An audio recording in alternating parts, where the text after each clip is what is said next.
One of the most common questions e-learning designers ask is, how do I make this course more interactive? How do I build in more interactivity into my projects? Now, there are a lot of different answers, a lot of different strategies for designing interactivity. But one of the easiest really is to work with your existing content, your existing static content, and create practice opportunities from what you already have. Now, Articulate Storylines Convert to Freeform makes that really easy.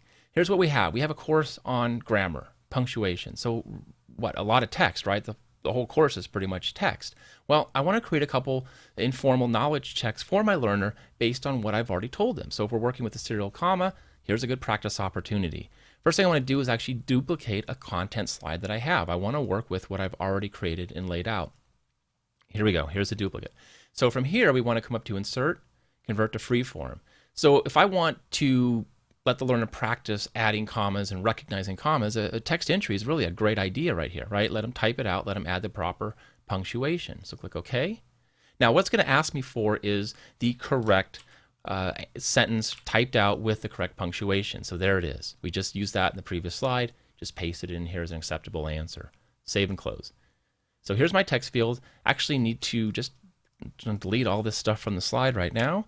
And let's go ahead and add, instead of our rule, right, we want to just replace that with some instructions and then the actual sentence. Now this actual sentence, better get rid of all the punctuation, right? Don't want to give it away that easy. Maybe make it bold. And rule can be called practice. And let's go ahead and just move our text entry. We can move this anywhere. But there we go. There we have an interaction based on the same content we just used to tell our learners. Now we can ask the learners to practice. So let's go ahead and take a look at what this interaction looks like. So practice what you just learned.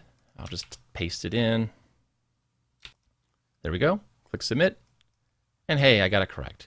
So one thing you could also consider is you don't have to make this a correct or incorrect. And you'll see over here in the slide layers that Storyline automatically added those. We don't have to work with those. We could provide custom feedback if we wanted to show the example and show them why this is correct or incorrect. But a lot of easy and quick ways to work from existing content into interactive or informal knowledge checks in Articulate Storyline.